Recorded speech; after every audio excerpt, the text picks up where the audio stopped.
martírio. Com a conversão do imperador Constantino e posteriormente o edito tessalônico do imperador Teodósio, o cristianismo tornou-se a religião oficial do Império Romano, o que gradualmente corrompeu a igreja. A entrada na igreja passou a ser uma questão de conveniência ao invés de conversão verdadeira.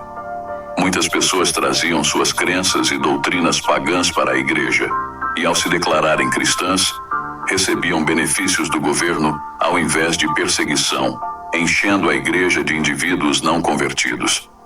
Não demorou para que os bispos das principais cidades começassem a disputar a primazia, especialmente entre as 5 principais cidades do Império: Roma, Constantinopla, Alexandria, Antioquia e Jerusalém. No ano 604 d.C., o imperador Focas nomeou Gregório I como bispo universal, mas ele rejeitou o título, dizendo que quem o aceitasse deveria ser considerado precursor do anticristo. No ano 607, Focas nomeou Bonifácio III como bispo universal, e ele aceitou o título, iniciando a instituição do papado e o catolicismo romano. Nos primeiros 600 anos do cristianismo, não havia supremacia espiritual reconhecida dos bispos de Roma. O Catecismo de Nova York declara: o Papa é o verdadeiro vigário de Cristo, o cabeça de toda a igreja, o pai de todos os cristãos. Ele é governador infalível, o instituidor dos dogmas, o autor e juiz dos concílios, o soberano universal da verdade, o árbitro do mundo, o supremo juiz do céu e da terra, o juiz de todos, não sendo ele julgado por ninguém na terra.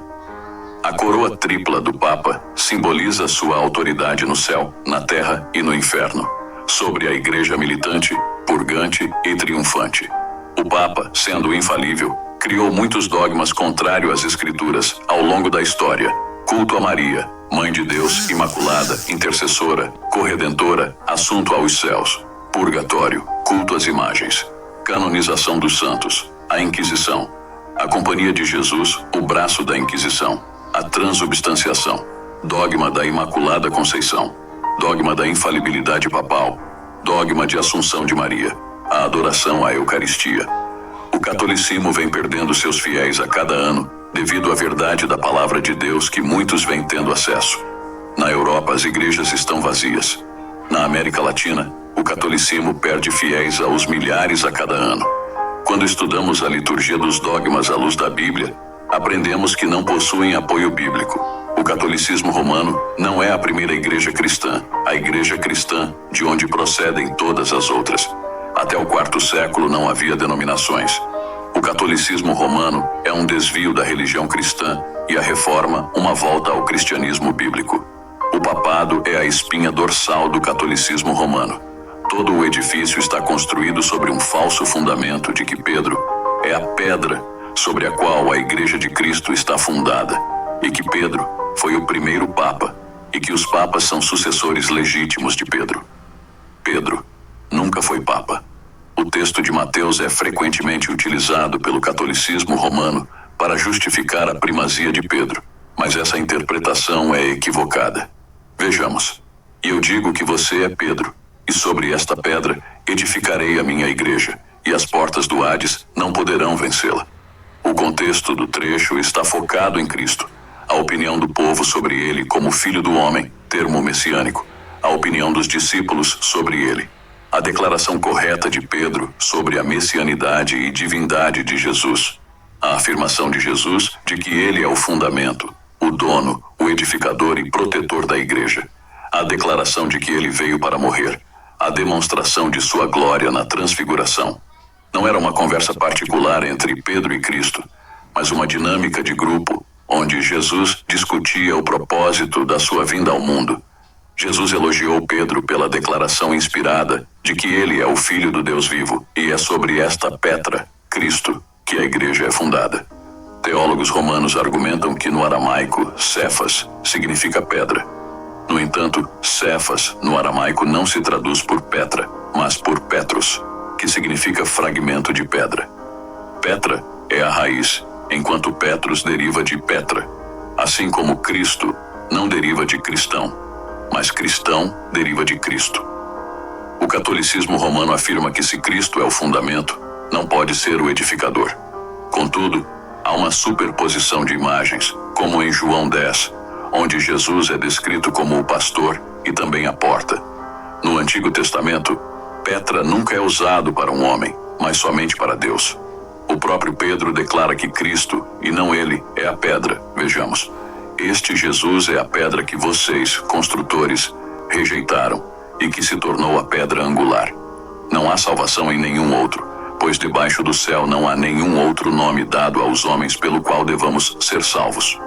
Quando Pedro escreve uma carta à igreja, ele volta a afirmar que ele não é a pedra, mas que Jesus é a pedra. Vejamos.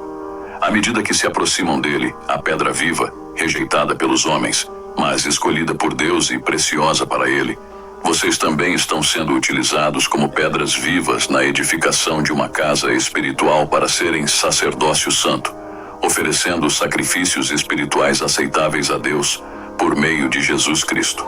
Pois assim é dito na Escritura: eis que ponho em Sião uma pedra angular, escolhida e preciosa, e aquele que nela confia jamais será envergonhado. Portanto, para vocês, os que creem, esta pedra é preciosa, mas para os que não creem, a pedra que os construtores rejeitaram tornou-se a pedra angular, e pedra de tropeço e rocha que faz cair. Os que não creem tropeçam porque desobedecem a mensagem, para o que também foram destinados. O apóstolo Paulo também define claramente que Cristo é a pedra. Vejamos. Porque ninguém pode colocar outro alicerce além do que já está posto, que é Jesus Cristo. E beberam da mesma bebida espiritual, pois bebiam da rocha espiritual que os acompanhava, e essa rocha era Cristo. Edificados sobre o fundamento dos apóstolos e dos profetas, tendo Jesus Cristo como pedra angular. A afirmação de que Cristo entregou as chaves do reino apenas para Pedro está equivocada. As chaves não foram dadas só a Pedro, mas também aos demais discípulos. Vejamos. Digo a verdade. Tudo o que vocês ligarem na terra terá sido ligado no céu, e tudo o que vocês desligarem na terra terá sido desligado no céu. Então, Jesus aproximou-se deles e disse: foi-me dada toda a autoridade nos céus e na terra. Portanto, vão e façam discípulos de todas as nações, batizando-os em nome do Pai e do Filho e do Espírito Santo, ensinando-os a obedecer a tudo o que eu ordenei a vocês. E eu estarei sempre com vocês, até o fim dos tempos. As chaves representam a pregação do Evangelho. A chave é o Evangelho. Pedro usou essas chaves para abrir a porta do reino para os judeus em Atos capítulo 2, para os samaritanos em Atos 8 e para os gentios em Atos capítulo 10.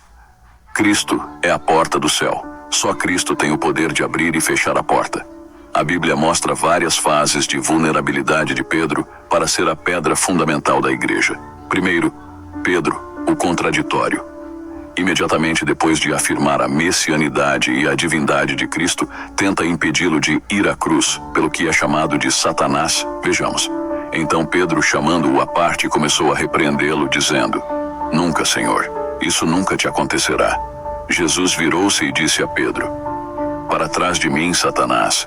Você é uma pedra de tropeço para mim, e não pensa nas coisas de Deus, mas nas dos homens. Segundo, Pedro, o autoconfiante. Disse para Jesus que ainda que todos o abandonassem, ele jamais o faria, e que estaria pronto a ir com Cristo tanto para a prisão como para a morte. Mas Jesus o alertou que ele o negaria naquela mesma noite, 3 vezes, antes do galo cantar. Terceiro, Pedro, o dorminhoco. No Getsêmani, o auge da grande batalha travada por Cristo, Pedro não vigia com Cristo, mas dorme. Depois, voltou aos seus discípulos e os encontrou dormindo. Vocês não puderam vigiar comigo nem por 1 hora? Perguntou ele a Pedro. Quarto, Pedro, o violento. Pedro sacou a espada no Getsêmani e cortou a orelha de Malco, no que foi repreendido por Cristo. Quinto, Pedro, o medroso. Quando Cristo foi preso, Pedro passou a segui-lo de longe e não foi ao Monte do Calvário. Sexto, Pedro, o discípulo que nega a Jesus. Pedro negou, jurou e praguejou, dizendo que não conhecia Jesus. Pedro estava sentado no pátio, e uma criada, aproximando-se dele, disse: você também estava com Jesus, o Galileu. Mas ele o negou diante de todos, dizendo: não sei do que você está falando. Depois, saiu em direção à porta, onde outra criada o viu, e disse aos que estavam ali: Este homem estava com Jesus, o Nazareno. E ele, jurando, o negou outra vez: Não conheço esse homem.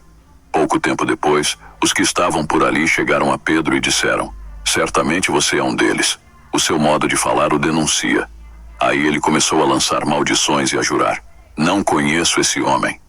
Imediatamente um galo cantou. Então Pedro se lembrou da palavra que Jesus tinha dito: Antes que o galo cante, você me negará 3 vezes. E saindo dali, chorou amargamente. A Igreja de Cristo não pode estar edificada sobre nenhum homem, mas apenas em Cristo, que é a verdadeira pedra. O primado de Pedro não é reconhecido pelos demais apóstolos. Pedro não escolhe o substituto de Judas. A única substituição de um apóstolo, com Matias no lugar de Judas, não foi feita por Pedro, conforme escrito em Atos capítulo 1. Pedro é enviado a Samaria pelos apóstolos, junto com João, em vez de ser ele a enviar alguém. Ele segue ordens ao invés de dar ordens. Vejamos. Os apóstolos em Jerusalém, ouvindo que Samaria havia aceitado a palavra de Deus, enviaram para lá Pedro e João. Estes, ao chegarem, oraram para que eles recebessem o Espírito Santo, pois o Espírito ainda não havia descido sobre nenhum deles. Tinham apenas sido batizados em nome do Senhor Jesus. Pedro não lidera o primeiro concílio da igreja. As decisões doutrinárias não foram tomadas por ele, e o concílio cristão em Jerusalém foi dirigido por Tiago. Toda a assembleia ficou em silêncio, enquanto ouvia Barnabé e Paulo falando de todos os sinais e maravilhas que, por meio deles, Deus fizera entre os gentios. Quando terminaram de falar, Tiago tomou a palavra e disse: Irmãos, ouçam-me. Portanto, julgo que não devemos pôr dificuldades aos gentios que estão se convertendo a Deus. Ao contrário, devemos escrever a eles, dizendo-lhes que se abstenham de comida contaminada pelos ídolos, da imoralidade sexual, da carne de animais estrangulados e do sangue. O ministério de Pedro foi designado por Deus principalmente para os judeus, enquanto Paulo foi designado para os gentios. Vejamos. Ao contrário, reconheceram que a mim havia sido confiada a pregação do Evangelho aos incircuncisos, assim como a Pedro aos circuncisos. Pois Deus, que operou por meio de Pedro como apóstolo aos circuncisos, também operou por meu intermédio para com os gentios. Paulo refere-se a Pedro como uma coluna da igreja, junto com outros apóstolos, mas não o menciona em primeiro lugar. Vejamos. Reconhecendo a graça que me fora concedida, Tiago, Pedro e João, tidos como colunas, estenderam a mão direita a mim e a Barnabé em sinal de comunhão. Eles concordaram em que devíamos nos dirigir aos gentios e eles aos circuncisos. Paulo, não Pedro, é considerado o pastor das igrejas gentílicas. Paulo não se considera inferior a nenhum apóstolo e sente a responsabilidade por todas as igrejas, conforme ele mesmo escreve à igreja. Pedro é repreendido por Paulo em Antioquia, evidenciando que ele não tinha uma autoridade suprema. Vejamos. Quando, porém, Pedro veio a Antioquia, enfrentei-o face a face por sua atitude condenável. Pois antes de chegarem alguns da parte de Tiago, ele comia com os gentios. Quando, porém, eles chegaram, afastou-se e separou-se dos gentios, temendo os que eram da circuncisão. Os demais judeus também se uniram a ele nessa hipocrisia, de modo que até Barnabé se deixou levar. Quando vi que não estavam andando de acordo com a verdade do Evangelho, declarei a Pedro diante de todos: Você é judeu, mas vive como gentio e não como judeu. Portanto, como pode obrigar gentios a viverem como judeus? Os apóstolos são vistos como iguais em autoridade, sem nenhuma distinção especial em favor de Pedro. Paulo não deu prioridade a Pedro quando confrontou a primazia que alguns queriam dar a ele, equiparando-o a si mesmo e a Apolo, ressaltando que apenas Cristo tem suprema importância. Pedro não reivindicou a autoridade papal. Pedro não aceitou veneração de homens. Quando Cornélio ajoelhou diante de Pedro e o adorou, Pedro o levantou e disse: Ergue-te, que eu também sou homem. Nem mesmo Pedro tentou perdoar pecados. Pedro autodenominou-se apenas servo e apóstolo de Cristo. Quando Pedro escreveu suas cartas, se fosse papa, teria que defender seu primado, mas não o fez. Pedro não foi bispo da Igreja de Roma e possivelmente nem tenha estado em Roma. De acordo com a tradição do catolicismo romano, Pedro foi bispo da Igreja de Roma, quando foi crucificado de cabeça para baixo por ordem de Nero. A Bíblia não tem nenhuma palavra sobre o bispado de Pedro em Roma. A palavra Roma aparece apenas 9 vezes na Bíblia, e Pedro nunca foi mencionado em conexão com ela. Não há nenhuma alusão a Roma em nenhuma de suas epístolas. O livro de Atos nada mais fala de Pedro depois de Atos 15, senão que ele fez muitas viagens com sua mulher. Não há nenhuma menção de que Pedro tenha sido o fundador da Igreja de Roma. Possivelmente os romanos presentes no Pentecoste foram os fundadores da Igreja. No ano 60 d.C., quando Pedro escreveu sua primeira carta, não estava em Roma. Pedro escreveu essa carta do Oriente e não do Ocidente. Ele estava na Babilônia, Assíria e não em Roma. Flávio Joséfo diz que na província da Babilônia havia muitos judeus. O apóstolo Paulo escreve sua carta à Igreja de Roma em 58 d.C. e não menciona Pedro. Nesse período, Pedro estaria no auge no seu pontificado em Roma, mas Paulo não dirige sua carta a Pedro e dirige a carta à Igreja como seu instrutor espiritual. No capítulo 16, Paulo faz 26 saudações aos mais destacados membros da Igreja de Roma e não menciona Pedro. Se Pedro já era bispo da Igreja de Roma, porque Paulo diz: porque muito desejo ver-vos, a fim de repartir convosco algum dom espiritual, para que sejais confirmados. Não seria um insulto gratuito a Pedro? Não seria presunção de Paulo com o Papa da Igreja?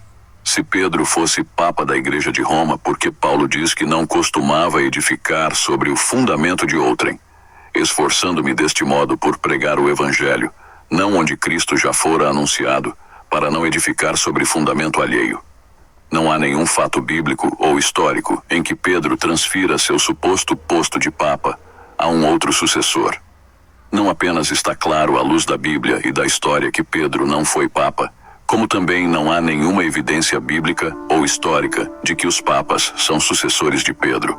Entendendo isso, conseguimos compreender à luz da Bíblia que a verdadeira Igreja de Cristo é aquela que segue a sua doutrina e a doutrina dos apóstolos, e não a doutrina e dogmas instituídas pelo Papa, como a celebração do Corpus Christi, que foi aprovada e instituída pelo Papa. A expressão em latim Corpus Christi significa Corpo de Cristo, ou Corpus Domini, Corpo do Senhor, referindo-se ao símbolo do pão que representa o corpo de Cristo. A festa de Corpus Christi ocorre 60 dias após a Páscoa, sempre em uma quinta-feira. Dessa forma, a data pode variar entre o final de maio e o início de junho. De acordo com a tradição católica, por volta do ano de 1230, uma jovem freira chamada Juliana de Cornillon recebia visões que a instruíam a celebrar o sacramento da Eucaristia, com Cristo ordenando que seu corpo fosse adorado publicamente. Essas visões destacavam a importância de honrar o corpo de Cristo, assim como muitos outros santos eram homenageados. Em 1264, o Papa Urbano IV oficializou a data como uma festa religiosa. No ano 1263, na Itália, um sacerdote que duvidava da transubstanciação, a crença de que a hóstia se transforma no corpo de Cristo, testemunhou um evento milagroso. Ao partir o pão, ele observou o sangue escorrer, o que foi interpretado como prova da transubstanciação. Esse incidente foi considerado um milagre e gerou a crença mística de que, ao morder a hóstia, ela poderia sangrar. Por isso, a prática de deixar a hóstia se dissolver na boca sem mastigar se tornou comum. Em relação ao Corpus Christi, os cristãos evangélicos não devem celebrar o Corpus Christi, pois essa festividade promove a idolatria. O Corpus Christi é uma festa dedicada à adoração da Eucaristia, ou Santa Ceia. Mas os evangélicos acreditam que não se deve adorar o pão e o vinho. Embora o Corpus Christi seja uma celebração católica, ela vai contra o que a Bíblia ensina. Segundo as Escrituras, Jesus habita em nós pela fé, e não por meio da ingestão dos elementos da ceia. Vejamos, fui crucificado com Cristo. Assim, já não sou eu quem vive, mas Cristo vive em mim. A vida que agora vivo no corpo, vivo-a pela fé no Filho de Deus, que me amou e se entregou por mim. O pão e o vinho são símbolos do corpo e do sangue de Cristo, destinados a nos lembrar do seu sacrifício, e não se transformam literalmente em carne e sangue.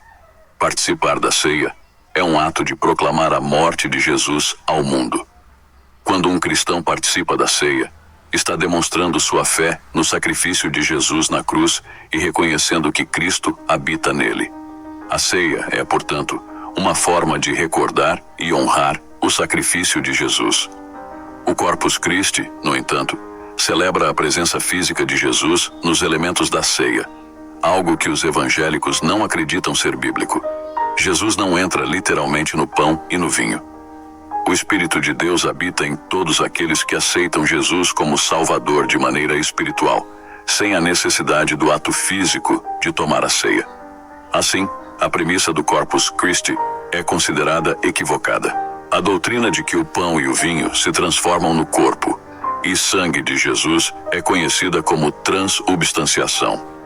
Transubstanciação é a doutrina católica que ensina que o pão e o vinho da Santa Ceia se transformam na carne e no sangue de Jesus.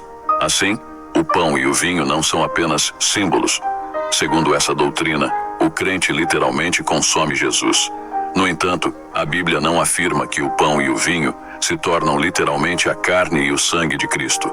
De acordo com a transubstanciação, quando se participa da ceia, o pão e o vinho deixam de existir como tais e se transformam na carne e no sangue de Jesus. Embora ainda pareçam pão e vinho, acredita-se que sua essência é o corpo real de Cristo. Segundo a Igreja Católica, durante a ceia ou Eucaristia, o padre, falando com a autoridade de Jesus, declara: "Este é meu corpo e este é meu sangue." Nesse momento, o pão e o vinho se transformam na carne e no sangue de Jesus. Assim, Jesus está fisicamente presente nos elementos, sendo novamente sacrificado por nós. Por isso, o pão e o vinho são adorados como se fossem Jesus. A Bíblia não ensina que os elementos da Santa Ceia se tornam literalmente o corpo de Jesus. O propósito principal da ceia é lembrar o sacrifício de Jesus e demonstrar nossa fé nele. Ao tomar a ceia, proclamamos que somos salvos pelo sacrifício de Jesus na cruz e que fazemos parte do corpo de Cristo, a Igreja. Para os salvos, Cristo já habita neles. Quando 2 ou 3 pessoas se reúnem em nome de Jesus, ele está presente. Não é necessário literalmente consumir a carne e o sangue de Jesus para recebê-lo. Jesus disse que o pão era seu corpo e o vinho era seu sangue, instruindo-nos a tomar a ceia em memória dele, para que não esqueçamos seu sacrifício. Em João capítulo 6, Jesus disse que precisamos comer sua carne e beber seu sangue para ter vida eterna. Contudo, ele falava de uma realidade espiritual, não literal. Os judeus interpretaram isso literalmente e ficaram escandalizados. Jesus então explicou que eles não tinham entendido corretamente. Antes disso, Jesus havia explicado que comer dele significava crer nele. Somos salvos pela fé. Assim, tomar a ceia simboliza nossa fé em Jesus. Mesmo que a transubstanciação ocorresse, isso não representaria uma repetição do sacrifício de Jesus. O sacrifício de Jesus na cruz foi completo e não necessita ser repetido. Vejamos. Pelo cumprimento dessa vontade, fomos santificados por meio do sacrifício do corpo de Jesus Cristo, oferecido uma vez por todas. Além disso, não devemos adorar o pão e o vinho como se fossem Jesus. Se fosse aceitável, poderíamos adorar a nós mesmos, pois não vivemos mais, mas Cristo vive em nós. Devemos adorar Jesus, não objetos físicos. Mesmo que Jesus estivesse presente nos elementos, adorar o pão e o vinho seria incorreto. Jesus está presente em cada pessoa salva, mas não adoramos uns aos outros. A Bíblia nos alerta a não substituir a adoração ao Deus verdadeiro pela adoração a coisas criadas. Portanto, o Corpus Christi pode desviar o foco da adoração correta. Ao analisarmos a celebração de Corpus Christi à luz da Bíblia, vemos que a ênfase deve ser colocada no verdadeiro significado da Santa Ceia. A Bíblia nos ensina que Jesus instituiu a Santa Ceia para que lembrássemos do seu sacrifício. Ele disse que o pão é seu corpo e o vinho é seu sangue, simbolizando a nova aliança através de seu sacrifício na cruz. Este ato de lembrança é fundamental para nossa fé, pois nos conecta diretamente com o amor e a redenção que recebemos através de Cristo. Contudo, a doutrina da transubstanciação, que afirma que o pão e o vinho se transformam literalmente no corpo e sangue de Jesus, não encontra respaldo claro nas Escrituras. Jesus habita em nós pela fé, e sua presença não depende de elementos físicos, mas da fé e do Espírito Santo que nos foi dado. Além disso, a Bíblia adverte contra a idolatria, que é adorar coisas criadas em vez do Criador. A adoração deve ser dirigida a Deus e não a objetos materiais, mesmo aqueles usados em rituais religiosos. Portanto, ao refletirmos sobre a celebração de Corpus Christi, devemos focar no verdadeiro propósito da Santa Ceia, lembrar do sacrifício de Jesus e fortalecer nossa fé nele. Devemos celebrar sua presença em nossas vidas diariamente, através da fé e da obediência aos seus ensinamentos, sabendo que Ele está conosco sempre que nos reunimos em seu nome. Que essa reflexão nos ajude a viver uma fé autêntica e centrada em Cristo, adorando a Deus em espírito e em verdade. Espero que você tenha gostado do vídeo. Deixe seu comentário sobre o que você aprendeu. Lembre-se, Jesus está voltando. Fique firme na sua palavra. Se você ainda não estiver, busque Ele enquanto há tempo, pois a salvação da sua alma só será possível por meio de Cristo. Deus abençoe. Até o próximo vídeo.